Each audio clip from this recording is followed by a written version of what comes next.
So nagbigay nga po mga idol ng opinion itong si former 4 Division World Champion Nonito the Filipino Flash Donaire sa magaganap na laban nila na Oya Inoue at Junto Nakatani sa darating na Sabado ngayong darating na May 2 sa Tokyo Dome. Ani Nonito Donaire mga idol sa naging panayam nito sa The Ring Magazine. Alam niyang kayang lumaban ni na Oya Inoue sa mga elite fighter katulad ni Junto Nakatani. Pero sinabi po ni Nonito Donaire mga idol sa isang panayam nito na lahat daw ng nakalaban ni na Oya Inoue maging siya ay ang halos nagbigay sa kanya ng mahirap na laban ay puro naka southpaw stance o orthodox stance katulad na lang noong unang laban nila ni na Oya Inoue at maging ang naging laban nito kay Luis Neri at Ramon Cardenas.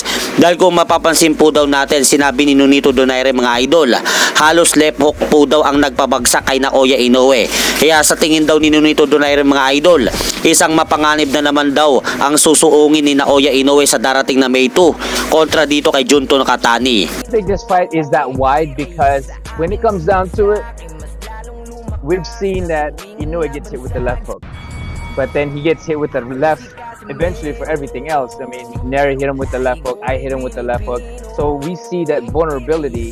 All the people that knocked him down or hurt him has been coming from the left, right? So the southpaw stance, I believe, would be more dangerous for Inoue rather than the what he's so used to. Right? At sa kabilang banda naman mga idol, nais po munang kolektahin ni WBC World Super Featherweight Champion O'Shaquie Foster ang lahat ng major belt sa Super Featherweight Division bago daw siya umakyat ang lightweight. Dahil sinabi nga po ni O'Shaquie Foster mga idol sa isang panayam nito sa The Ring na kailangan muna niyang maging kauna-unahang undisputed na boksingero sa Super Featherweight. Dahil kung titignan po daw natin mga idol, wala pa daw na boksingero nakagawa sa history ng sport ng boxing na maging undisputed sa Super Featherweight Division.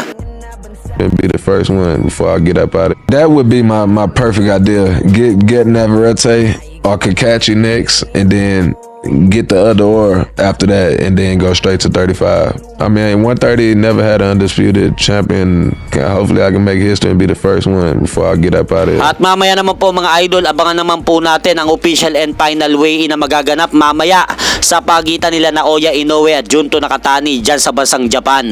At hanggang dito na lang po muna ang aking update sa mga ganapan sa mundo ng boxing. At syempre mga idol, huwag nyo rin pong kalimutan, pakisuportahan nyo naman po muna ang ating munting channel. Maraming salamat po.